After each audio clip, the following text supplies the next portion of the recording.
So, you want an RPG set in Middle-earth, and you've come across The One Ring and The Lord of the Rings Roleplaying. What are these two games, how are they different, and which one should you choose? The short answer is that they are thematically the same game, and mechanically they are very similar. The Lord of the Rings Roleplaying is simply the One Ring 2nd Edition using the open gaming license from D&D 5e.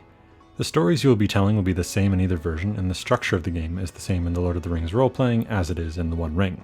The differences will be mainly in the dice you roll and the names of skills you'll be using. So let's get into it. I will be mainly looking at The Lord of the Rings Roleplaying in this video, with the assumption that you are already familiar with D&D 5e.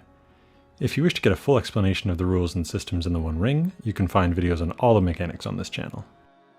The structure of The Lord of the Rings Roleplaying is pretty similar to D&D, just with different names. That being the adventuring phase, where the action takes place, and the fellowship phase, which is the downtime between adventures. The biggest changes from 5e are to do with character creation, and then there are also new rules to use during councils and journeys. Combat uses the standard 5e rules with no changes. Let's look a bit closer at the changes, starting with character creation. Instead of race, class, and background, in Lord of the Rings Roleplaying you pick a heroic culture, a calling, and a background. There are 6 heroic cultures: Bardings, Dwarves of Durin's Folk, Elves of Lindon, Hobbits of the Shire, Men of Bree, and Rangers of the North. The Lord of the Rings Roleplaying and The One Ring just focus on Eriador, so there are no options for Rohan or Gondor. Each heroic culture comes with several backgrounds that you will choose from as well.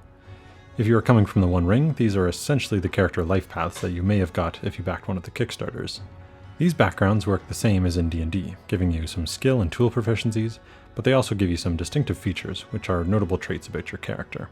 Unlike D&D, where all the backgrounds are available to all the races and classes, these ones are tied to a specific culture.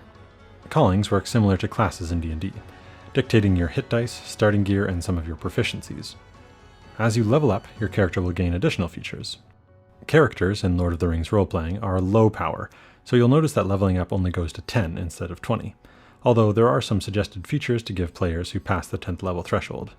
As well, there are options for choosing multiple callings, which is essentially multiclassing. Your character will also be linked to a shadow path, depending on the chosen calling. These will take effect as you gain shadow throughout the game. More on that later.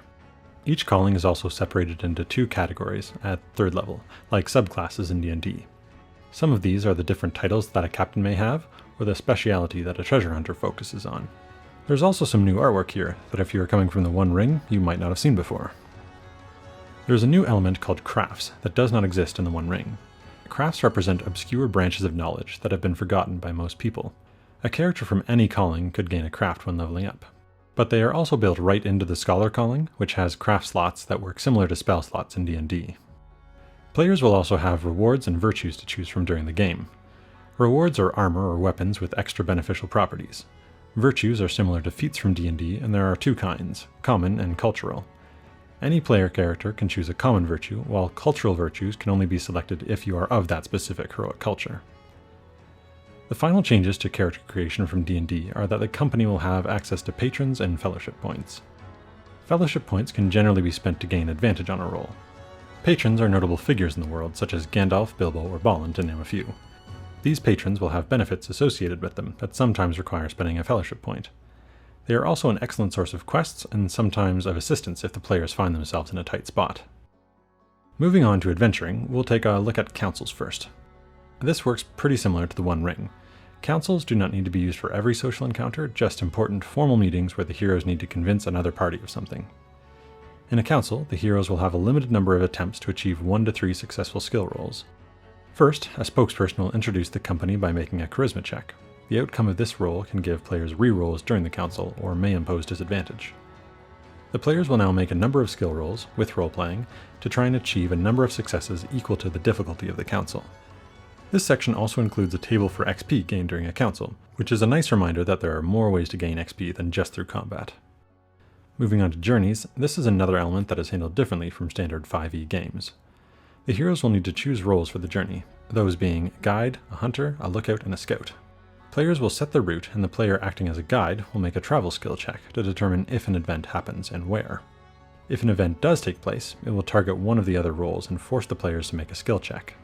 Some events are helpful to the players, like finding a shortcut or a chance meeting, while others are detrimental, like a player making an ill choice or some terrible misfortune.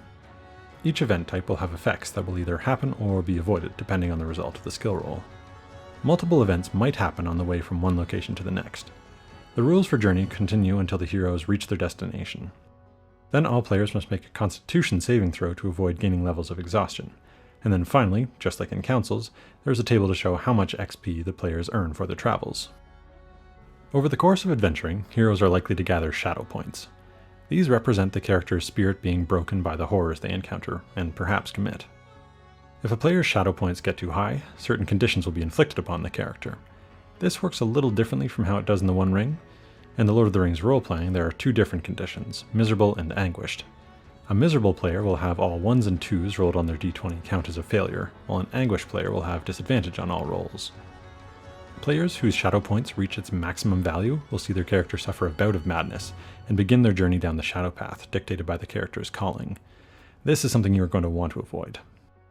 In between adventures, the heroes will often have extended periods of downtime.